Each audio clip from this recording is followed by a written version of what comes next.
İslamın inananlara qazandırdığı əhəmiyyətli bir xüsusiyyət də yüksək sənətkarlıq və estetika anlayışıdır. Quranda bəhs edilən cənnət təsvirləri mümkün ola biləcək ən yüksək keyfiyyəti, incə zövqü və göz qamaşdıran bir ehtişamı təsvir edir. Bu anlayışı qəlblərinə yerləşdirən müsəlmanlar bənzərsiz əsərlər yaratmışlar. İdarə etdikləri bölgələr dünyanın ən seçkin və modern məkanları olmuşdur.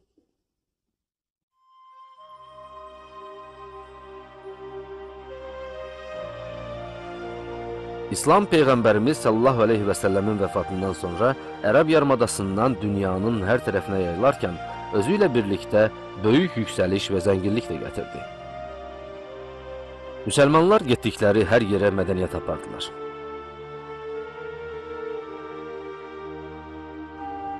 Məsələn, Tunisdə şəhərin təmiz su ehtiyacını ödəmək üçün dahiyana bir su təmizləmə sistemi quraşdırdılar. Bir-birinə bağlı olan iki böyük hovuzda saxlanan su bütün çirklərdən təmizlənir, sonra da qapalı borularla şəhərə paylanır.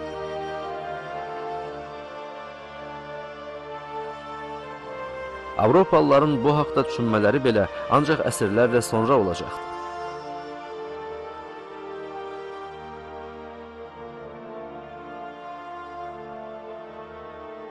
Suriyadakı müsəlman mühəndislər suyu şəhərə aparmaq üçün o dövr üçün möhtəşəm bir dizayn möcüzəsi olan dəyirmanlar quraşdırdılar.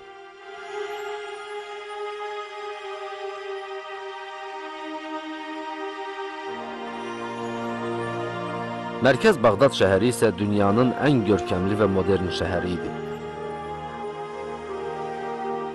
Memari və şəhər quruluşu cəhətdən göz qamaşdırırdı. Bağdada yolu düşən bir səyyah bunları yazmışdı.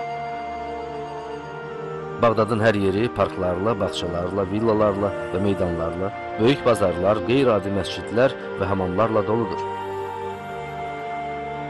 Bu möcüzəvi şəhər çayın hər iki tərəfinə kilometrlərlə bu gözəllikdə davam edir.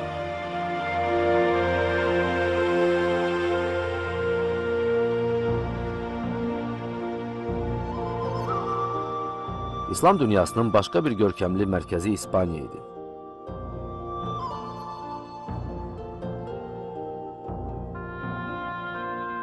Burada təşəkkül tapan müsəlman Əndəlüs dövləti bütün Avropanın ən modern və inkişaf etmiş ölkəsi idi.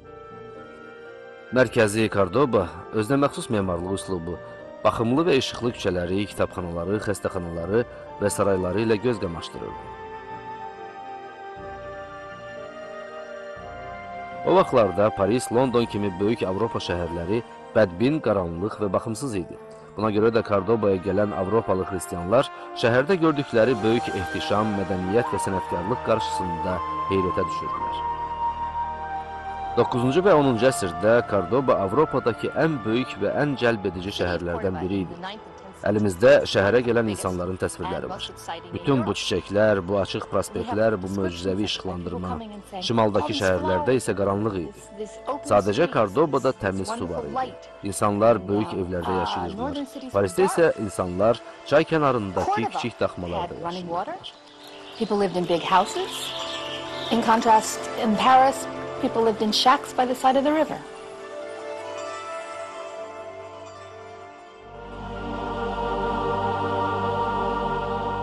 Kordobanın ehtişamından dövrümüzə dək gəlib çatan çox məhdud sayılı əsərdən biri bugün şəhərin mərkəzində yerləşən Katolik kilsəsidir. Bu kilsə əslində məscid idi, sonradan kilsəyə çevrildi. Kilsə gələnləri sehirləyən bir estetikaya sahib idi.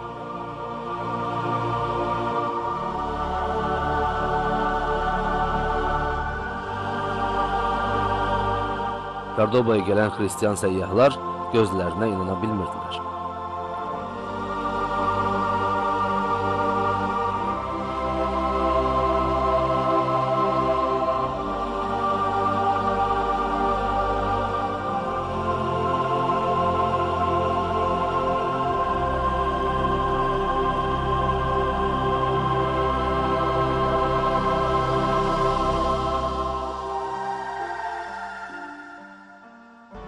10-cu əsrdə Horasvita adlı Sakson əsilli bir rahibə Kordobanı dünyanın bəzəyi adlandırmışdı. Bu yerdən həqiqətən çox təsirlənmişdi və bu bir xristiyan rahibə idi. Əndəlüsün ən görkəmli memarlıq abidələrindən biri də İslam sənətkarlığının və estetikasının möhtəşəm nümunələrini özündə cəmləyən Əl-Hamra sarayı idi.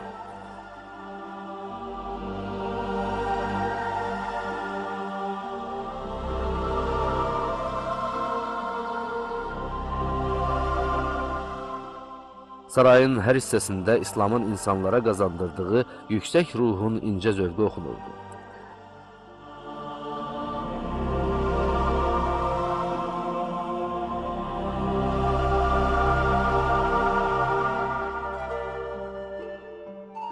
Əl-Hamranın bağları yerin cazibə qüvvəsindən istifadə edilərək əldə edilən kompleks fəvvarə sistemləri ilə dolu idi.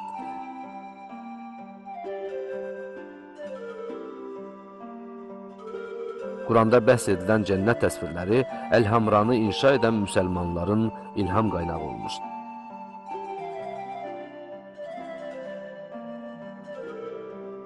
Müsəlmanlar memarlıqla yanaşı geyimlərindəki keyfiyyət və zövq cəhətdən də dünyanın ən müasir insanları idilər. Müsəlmanların toxuculuq təzgahlarında o günə qədər görünməmiş gözəllikdə parçalar istehsal edilirdi. Avropalıların kobud və zövqsüz geyimləri İslam dünyasının məhsulları qarşısında çox solğun və keyfiyyətsiz idi.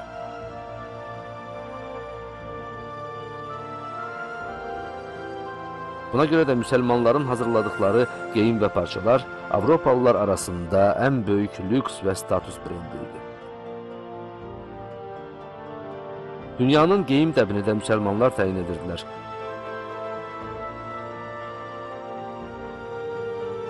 Avropalılar çimməyi və sabundan istifadə etməyi belə müsəlmanlardan öyrənmişdilər.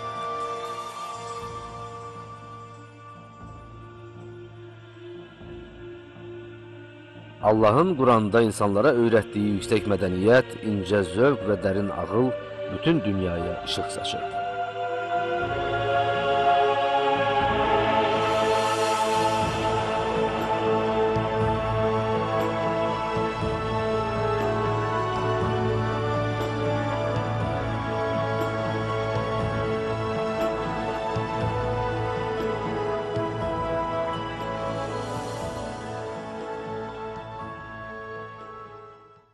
Filmimizin bu birinci hissəsində çox əhəmiyyətli həqiqətləri incələdik.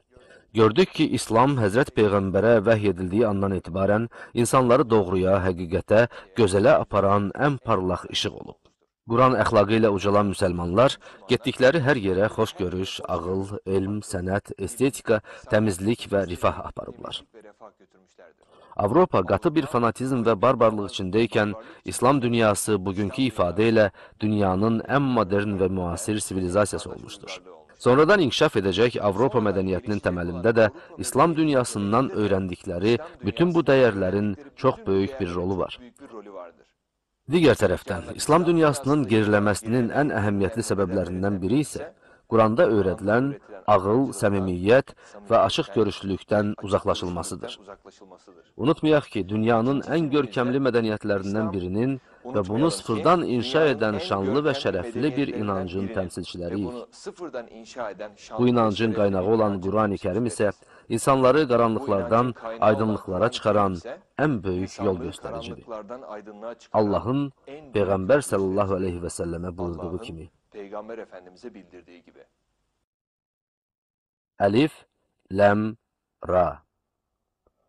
Bu, insanları öz Rəbbinin izni ilə qaranlıqdan nura, qüdrətli, tərifə layiq Allahın yoluna çıxartmaq üçün sənə nazil etdiyimiz bir kitabdır.